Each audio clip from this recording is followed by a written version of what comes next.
Who has the upper hand? Mr. Dan Perry, your thoughts? Both Ukraine and Russia can claim something resembling success. Russia has occupied almost a quarter of Ukraine. Ukraine, on the other hand, didn't let its government fall, didn't let Kiev fall, embarrassed the Russian military in the field quite spectacularly.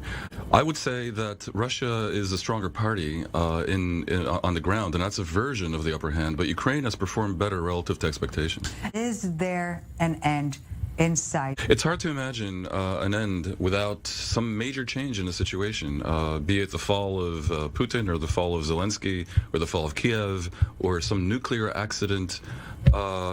Given that we have that none of those appear to be imminent, and I certainly hope a nuclear accident isn't imminent, we are basically in a war of attrition, and what happens now depends on the whim of one man who is surrounded by a cabal that depends on him for their stolen wealth and probably for their lives. And as we see inflation and shortages all over the world, this is an absurd position for the world to be in. Should we make a distinction between Western and American support? Is it likely to assume that the U.S. at some point will say, you know what, we're throwing to the trash or down the drain billions of dollars we've invested and we're ending our support? I don't think America is going to walk away from this. It would be too costly to Biden, who's already paying a tremendous price for his very pitiful exit from Afghanistan. Rather, I think the big question, one of the big questions, is whether the world is going to get its act together to truly make the sanctions against Russia be global. I mean, if you look at the fact that Russia's been able to shore up the ruble, has vastly increased its trade with Brazil, India, and China, and basically is nowhere near collapse, and not even all of its banks are off SWIFT. I mean, the sanctions began initially in February and March as rather strong, and at this point, I think they look a little bit weak-kneed, and that is one thing that might make a difference.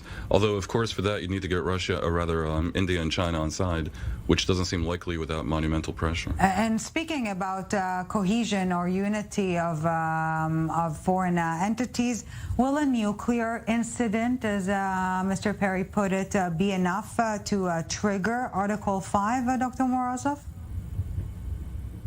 Look, I hope this will never happen. Right. Perhaps the Ukrainian objectives are clearer now. Do we have any better take on what are the Russian renewed objectives, if you will? Oh, for that you'd need telepathy and to figure out what Vladimir Putin really means when he says whatever he says. But I think we're seeing Ukraine a little bit posturing here and putting forth some courageous and even brazen positions, because ultimately they started off by demanding the status quo ante of February, and now they're demanding something else, the status quo ante of 2014. Whether this is real or not, I do not know. Whether they're really going to attack Russian infrastructure and risk provoking a much stronger power this way remains to be seen, but it certainly does show that they're feeling more confident after, as we all agree, have been their successes on the battlefield. And part of being more confident, as Mr. Perry is putting it, Ms. Hopko, what about internal criticism over Zelensky? We're starting to hear some here and there that the south of the country was occupied too quickly, that he was not attentive enough to Western intelligence before the war. 93% of the population believe that Ukraine is winning and can win the war. And by victory, we mean full restoration of territorial integrity and sovereignty of Ukraine. You know, may I ask a question of my Ukrainian colleague here? Please, yes, Mr. Perry. Please. There's a very good argument for not allowing aggression to yield any benefit. That's clear. And if Russian revanchism towards Ukraine were allowed to be profitable, that could obviously embolden China and Azerbaijan, even vis-a-vis Armenia, and plenty of other bad faith players on the world stage. So no argument there. But the internal borders of the Soviet Union were purposely organized for chaos, with a mixing of populations and, you know, Ukrainians in Moldova and Armenians in Azerbaijan and Russians in Ukraine. So I have to ask, would it not be perhaps practical for Ukraine to give up these territories in the same way that it might be practical for Israel to give up the West Bank? Different circumstances, but same idea. The rendering of a future where we might have demographic cohesion. Do you consider So this? maybe Russian Federation should finally listen to indigenous people living at the territory of modern Russian Federation. I mean, Bashkortostan, Tatarstan, Yakutia, they also have the right for self. No disagreement at all.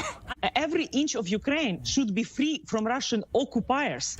We cannot concede, give up any territory of Ukraine. I understand that's the position, but of course diplomacy is the art of the possible. And I have to say, if Putin was a little bit less demonic and a little more clever, he might consider the option of, at this point, now that he controls Luhansk and Donetsk and Mariupol and other places, he might just declare victory, say his major goals have been achieved in eastern Ukraine, hold fake referendums showing the people there want to join Russia, which of course I know even the Russians, many of them don't.